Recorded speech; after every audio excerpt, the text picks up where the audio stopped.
Iran और America के बीच जो भयंकर तनातनी चल रही थी, वो अब एक ऐसे मोड़ पर आ चुकी है जिसकी कल्पना शायद ही किसी ने की होगी। दुनिया को लग रहा था कि हालात अब शांत हो रहे हैं, सब कुछ पटरी पर लौट रहा है। लेकिन अचानक ईरान ने मिडिल ईस्ट के नक्शे पर एक ऐसी लकीर खींच दी है जिसने पूरी दुनिया के होश उड़ा दिए हैं। अमेरिका अभी हॉर्मुज स्ट्रेट पर अपनी नाकेबंदी हटाने ही वाला था। दोनों देशों के बीच बातचीत की मेज सजने ही वाली थी कि अचानक खबर आती है कि ईरान ने यूएई पर एक के बाद एक कई भीषण हमले कर दिए हैं। ये हमला इतना अचानक और इतना बड़ा था कि भारत समेत दुनिया का हर देश सन्न रह गया है। ईरान की ये हरकत यही नहीं रुकी, बल्कि यूएई के ठिकानों पर हमले लगातार जारी हैं और इसी बीच ईरान की इस हिमाकत ने भारत को वो रुख अपनाने पर मजबूर कर दिया है जो पिछले कई दशकों में नहीं देखा गया। अपने करीबी दोस्त यूएई पर इस तरह का हमला देख भारत का पारा 7वें आसमान पर पहुंच गया है और पहली बार भारत ने ईरान को बेहद सख्त लहजे में सीधी चेतावनी दे दी है। पीएम मोदी ने साफ कर दिया है कि भारत अब खामोश नहीं रहेगा और पूरी मजबूती के साथ यूएई के साथ खड़ा है। लेकिन सवाल यह है कि आखिर ईरान ने इस वक्त ये जोखिम क्यों उठाया? क्या उसे भारत की नाराजगी का डर नहीं है? और सबसे बड़ी बात, क्या ये पूरी दुनिया को एक बड़े महायुद्ध की तरफ धकेलने की शुरुआत है?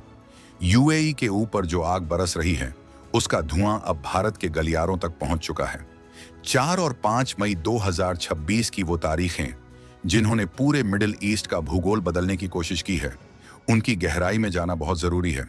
दरअसल यूएई का फुजैरा इलाका, जो तेल और व्यापार का सबसे बड़ा केंद्र माना जाता है, वहां ईरान ने अपने ड्रोन्स और मिसाइलों से कोहराम मचा दिया है।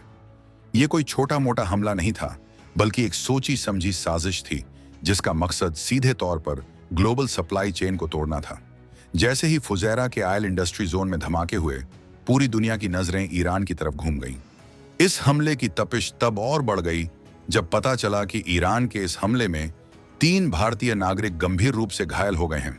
बस यही वो पॉइंट था जहां भारत का सब्र का बांध टूट गया। पीएम मोदी ने बिना देर किए ईरान को खबरदार किया और दुनिया को बता दिया कि हमारे लोगों पर वार किसी भी कीमत पर बर्दाश्त नहीं किया जाएगा। भारत ने हमेशा शांति की बात की है, हमेशा कूटनीति का रास्ता चुना है, लेकिन जब बात अपने नागरिकों की सुरक्षा और अपने दोस्तों पर संकट की आती है, तो भारत का अंदाज बदल जाता है। यूएई के रक्षा मंत्रालय ने मंगलवार रात को जो जानकारी साझा की, वो वाकई डराने वाली थी। उनके मुताबिक आसमान से बैलिस्टिक मिसाइलें, क्रूज मिसाइलें और आत्मघाती ड्रोन्स की बारिश हो रही थी। यूएई का एयर डिफेंस सिस्टम पूरी रात एक्टिव रहा और इंटरसेप्शन की आवाजों से पूरा आसमान गूंज उठा। यूएई ने दावा किया है कि उन्होंने सोमवार को ही ईरान की तरफ से दागी गई 15 मिसाइलों और 4 ड्रोन्स को मार गिराया था। लेकिन मंगलवार को ईरान ने फिर से हमला बोल दिया। ये हमला तब हुआ जब अमेरिका हॉर्मुज जलमरु मध्य को खोलने की तैयारी कर रहा था, ताकि दुनिया को तेल की सप्लाई सुचारू रूप से मिल सके। ईरान की इस हरकत ने 8 अप्रैल को हुए अमेरिका ईरान सीज फायर को तार तार कर दिया है। ये पहली बार है जब उस शांति समझौते के बाद किसी देश को इतनी बुरी तरह निशाना बनाया गया है। फुजैराह के आयल जोन में लगी वो आग सिर्फ तेल के टैंकरों में नहीं लगी थी, बल्कि वो उन करोड़ों लोगों की उम्मीदों पर लगी थी जो शांति की दुआ कर रहे थे। ईरान ने यहां तक कि अबू धाबी की सरकारी तेल कंपनी के एक खाली टैंकर को भी नहीं बख्शा जब वो हॉर्मुज स्ट्रेट से गुजरने की कोशिश कर रहा था। अब सवाल उठता है कि फुजैरा ही क्यों? दोस्तों, फुजैरा यूएई का वो नब्ज है जहां से पूरी दुनिया का तेल व्यापार कंट्रोल होता है। अगर यहां कोई हलचल होती है तो उसका असर सीधे आपकी जेब पर पड़ता है, पेट्रोल डीजल की कीमतों पर पड़ता है। ईरान जानता था कि अगर वो यूएई को चोट पहुंचाएगा तो अमेरिका और उसके सहयोगियों को सबसे ज्यादा दर्द होगा। लेकिन वो ये भूल गया कि यूएई में लाखों भारतीय रहते हैं और भारत के साथ यूएई के रिश्ते आज इतिहास के सबसे मजबूत दौर में हैं। पीएम मोदी ने एक्स पर अपनी प्रतिक्रिया देते हुए जो शब्द लिखे, वो ईरान के लिए किसी झटके से कम नहीं थे। उन्होंने कहा कि आम लोगों और इंफ्रास्ट्रक्चर को निशाना बनाना किसी भी हाल में मंजूर नहीं है। उन्होंने साफ शब्दों में खबरदार करते हुए कहा कि हमें कुरेदने की हिमाकत महंगी पड़ेगी। ये भारत का वो नया अवतार है जो अपने हितों की रक्षा के लिए किसी भी हद तक जा सकता है। भारत के विदेश मंत्रालय ने भी तुरंत हमले रोकने की मांग की और इसे अंतर्राष्ट्रीय नियमों का खुला उल्लंघन बताया। भारत ने सिर्फ शब्दों से ही नहीं बल्कि डिप्लोमेटिक लेवल पर भी ईरान की घेराबंदी शुरू कर दी है। यूएई में मौजूद भारतीय दूतावास लगातार उन घायल भारतीयों के संपर्क में है और उनकी सेहत का पूरा ख्याल रख रहा है। लेकिन भारत का गुस्सा सिर्फ इन 3 नागरिकों के घायल होने तक सीमित नहीं है। भारत को चिंता इस बात की है कि अगर हॉर्मुज स्ट्रेट जैसा संवेदनशील इलाका असुरक्षित हो गया तो ग्लोबल एनर्जी सिक्योरिटी का क्या होगा। भारत अपनी ऊर्जा जरूरतों के लिए इस रूट पर बहुत ज्यादा निर्भर है। उधर यूएई के तेवर भी अब बेहद आक्रामक हो गए हैं।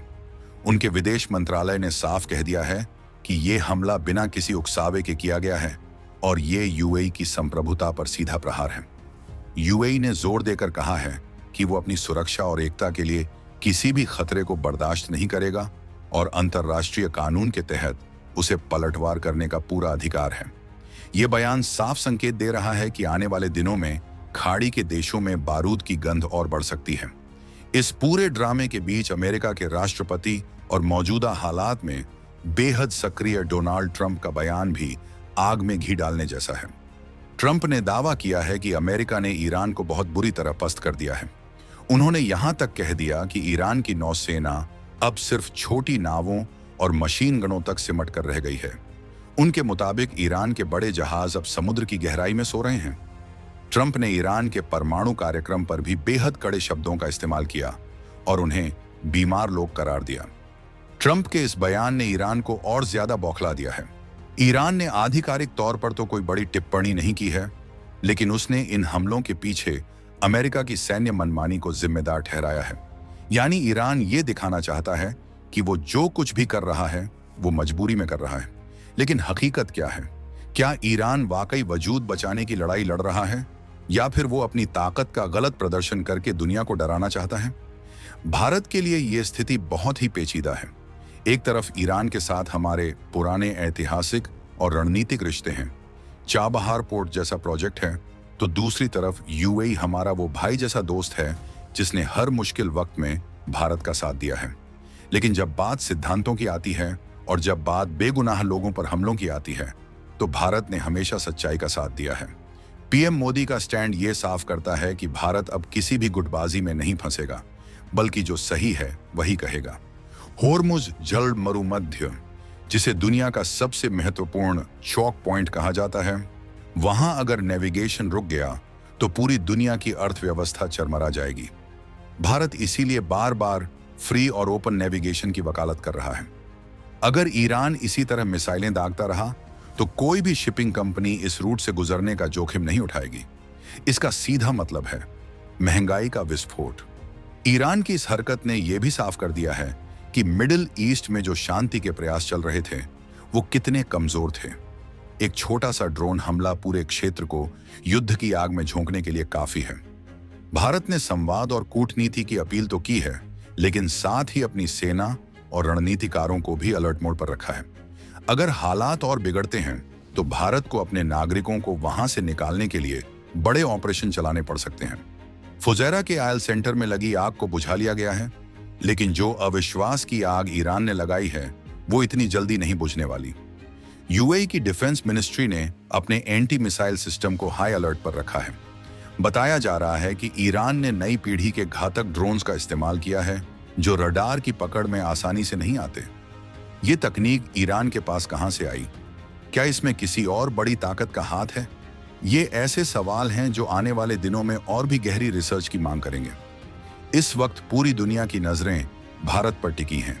क्या भारत ईरान और यूएई के बीच मध्यस्थता करेगा या फिर भारत अमेरिका के साथ मिलकर ईरान पर दबाव बनाएगा? पीएम मोदी का यूएई के साथ मजबूती से खड़ा होना ये इशारा है कि भारत अब चुपचाप बैठकर तमाशा देखने वाला देश नहीं रहा। हम अपनी एनर्जी सिक्योरिटी और अपने लोगों की सुरक्षा के लिए बड़े और कड़े फैसले लेने में सक्षम हैं। ईरान को यह समझना होगा कि 2026 की दुनिया 1980 की दुनिया नहीं है। आज हर देश के आर्थिक हित एक दूसरे से जुड़े हुए हैं। अगर आप एक देश पर हमला करते हैं तो उसकी चोट दर्जनों देशों को लगती है। भारत ने ईरान को खबरदार करके यही संदेश देने की कोशिश की है कि अपनी हदों में रहना ही सबके हित में है। अगर ईरान ने अपनी ये आक्रामक नीति नहीं बदली तो उसे वैश्विक स्तर पर भारी अलगाव का सामना करना पड़ सकता है। दोस्तों, ये कहानी अभी खत्म नहीं हुई है। ये तो बस उस बड़े खेल की शुरुआत है जो पर्दे के पीछे खेला जा रहा है। एक तरफ ईरान की जिद है, दूसरी तरफ यूएई का आत्मसम्मान और बीच में खड़ा है भारत, जो शांति का दूत भी है और जरूरत पड़ने पर कड़ा रुख अपनाने वाला रक्षक भी। ट्रंप की धमकियां और ईरान की जवाबी कार्रवाई इस पूरे क्षेत्र को किस तरफ ले जाएगी, ये देखना वाकई दिलचस्प होगा। क्या ईरान वाकई परमाणु हथियार हासिल करने की तरफ बढ़ रहा है? क्या अमेरिका फिर से कोई बड़ा सैन्य अभियान शुरू करने वाला है? और सबसे बड़ा सवाल, क्या भारत इस विवाद को सुलझाने में अपनी सबसे बड़ी भूमिका निभा पाएगा? ये ऐसे सवाल हैं जो हर किसी के जहन में कौंध रहे हैं। यूएई के साथ भारत की ये एकजुटता सिर्फ एक राजनीतिक बयान नहीं है, बल्कि ये उन लाखों भारतीयों के लिए एक भरोसा है जो खाड़ी देशों में रहकर पसीना बहाते हैं। उन्हें पता है कि अगर उन पर कोई आंच आई तो दिल्ली में बैठा उनका प्रधान सेवक खामोश नहीं रहेगा। ईरान को यह चेतावनी सिर्फ एक देश की नहीं, बल्कि 140 करोड़ लोगों की आवाज है। दोस्तों, आपको क्या लगता है, क्या ईरान का यूएई पर हमला करना उसकी सबसे बड़ी गलती साबित होगा? क्या भारत को ईरान के खिलाफ और भी कड़े कदम उठाने चाहिए, या फिर भारत को अभी और इंतजार करना चाहिए? आपकी राय इस मुद्दे पर क्या है, हमें कमेंट में जरूर बताइए। आपकी हर एक प्रतिक्रिया हमारे लिए बहुत महत्वपूर्ण है, क्योंकि ये मुद्दा सीधे तौर पर हमारे देश की सुरक्षा और गौरव से जुड़ा है।